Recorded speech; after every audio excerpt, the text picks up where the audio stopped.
que é a questão da predestinação e do livre-arbítrio.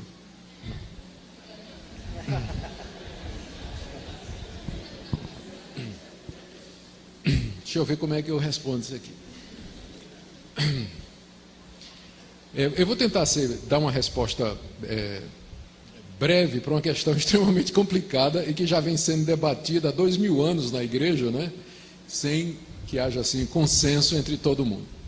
Eu vou dizer qual é a dificuldade. A dificuldade toda é que você encontra na Bíblia duas coleções de versículos que parecem uma contradizer a outra. Então, por um lado, você tem uma longa lista de versículos que dizem que Deus é soberano, que Deus determinou tudo o que existe, que Deus predestinou aqueles que Ele quis para a salvação, que Ele escolheu quem Ele quis que vai ser salvo, que quem Deus não escolheu, esse não vai ser salvo de maneira nenhuma, só os eleitos entrarão no reino de Deus. Você tem dezenas de versículos, eu posso dar a lista para vocês que falam disso aí. Só que a mesma Bíblia tem também uma coleção de versículos que parece atribuir ao homem o livre-arbítrio, do tipo assim: quem se arrepender e crer será salvo, tornai-vos para mim, e eu tornarei para vós outro, aquele que perseverar até o fim, esse será salvo. Vinde a mim todos vós que estáis cansados e oprimidos, e eu vos aliviarei. Eis que estou à porta e bato, se alguém ouvir a minha voz e abrir, entrarei e cearei. Aí você fica doido, porque por um lado você tem a Bíblia dizendo, falando da predestinação, claramente, você pode dizer que você não entende a predestinação, mas dizer que ela não é bíblica, você está errado. Porque a Bíblia fala da predestinação e da eleição do começo ao fim, e não é pré-conhecimento não é que Deus anteviu, não tem nada a ver. Isso é uma tentativa de escapar da força dessas passagens. Deus elegeu quem Ele quis de acordo com o bom prazer da sua vontade. Efésios 1, Romanos 8, Romanos 9, Romanos 11, 1 Tessalonicenses 2, a lista é enorme de versículos que dizem isso. Então, por um lado, você tem um Deus que diz assim: não cai um passarinho no chão se não for a vontade de Deus, né? Não é isso que Jesus disse? Para o passarinho cair no chão tem que ser a vontade de Deus. Imagina a salvação do pecador, né? Imagina a salvação do pecador. Por outro lado, você vê Deus dizendo: ah, Jerusalém, quantas vezes eu quis ajuntar você como a galinha junta os pintinhos debaixo das asas, e você não quis. Você ouve Estevão dizendo: homens de dura cerviz, vós resistis ao Espírito Santo. Então como é que isso encaixa? A gente tenta combinar a soberania de Deus com o livre-arbítrio, e a resposta é impossível. Você não tem como. Isso é aquilo que nós chamamos em teologia de antinômio. Antinômio é quando você tem duas verdades que parecem se contradizer uma à outra. Deixa eu dar exemplo de mais dois antinômios na Bíblia. A doutrina da Trindade.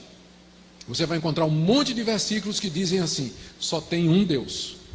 Só tem um Deus. Ele é o único Deus verdadeiro. Ouve, ó Israel, o Senhor nosso Deus é o único Senhor. Aí você encontra um monte de versículos que diz que tem um ser chamado Pai, que é Deus, um outro chamado Filho, que é Deus, e outro que é o Espírito Santo, que também é Deus. Aí você fica: mas peraí, é um Deus só, mas tem três pessoas que aparecem na Bíblia chamadas de Deus. Como é que eu combino essas duas coisas? Não combina. É o que a gente chama de um mistério. É revelado. Você tem que aceitar que há um só Deus que subsiste em três pessoas. Não é um Deus de três cabeças, não são três deuses, não é um Deus que se manifesta de três formas diferentes.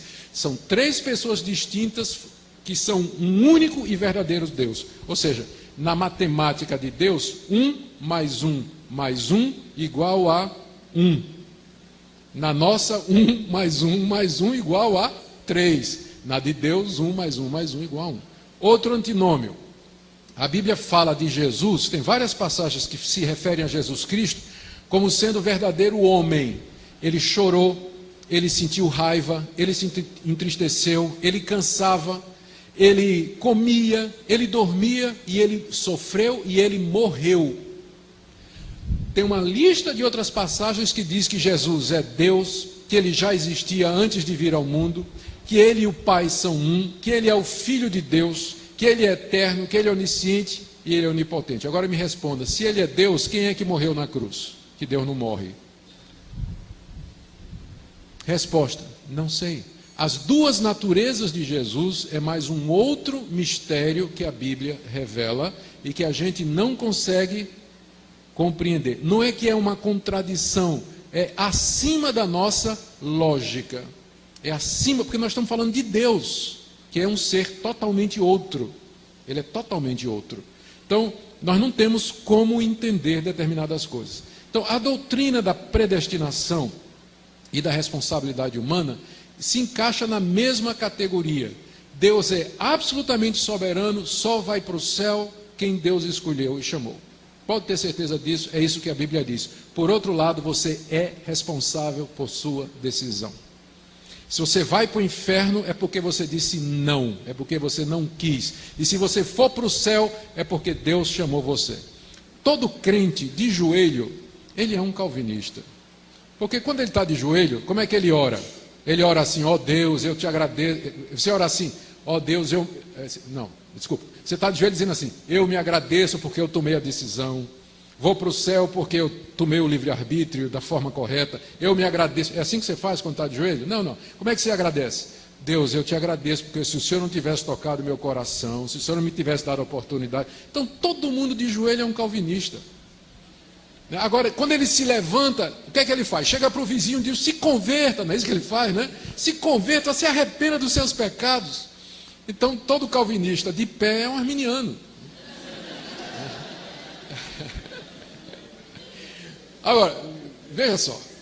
Deixa eu contar uma ilustração aqui que talvez ajude mais essa questão. Imagine aqui uma rua, tá? Você tem uma rua aqui, uma calçada, e tem uma porta bem grande, escrito em cima assim: vinde a mim, todos vós que estáis cansados e oprimidos, eu vos aliviarei. Aí a multidão está passando. Muita gente para, olha a placa, vê o convite. Uns, olha assim, vai embora, não está interessado. Outros ficam curiosos por um tempo, bota a cabeça dentro assim, olha, quero não. Aí vai embora. Aí chega um que para, lê, vinde a mim. Aí eu quero, eu vou. Ele entra. E quando ele entra, ele olha para a porta pelo lado de dentro, em cima do umbral está escrito: só pode vir a mim aquele que o Pai trouxer. Não é? Antes de entrar, vinde a mim. Você diz, eu vou. Quando você entra, você olha para trás e diz, eu só vim porque Deus me trouxe.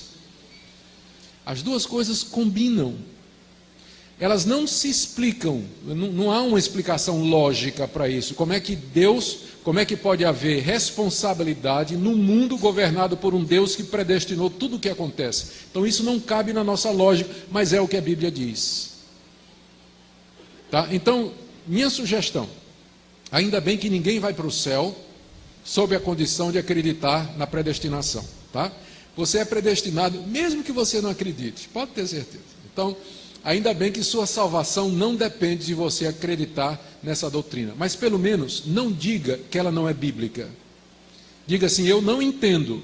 Eu sei que a Bíblia fala disso, eu não compreendo. Mas eu não posso dizer que é bíblica. Porque é bíblica, está na Escritura Sagrada. A gente só não sabe direito como resolver.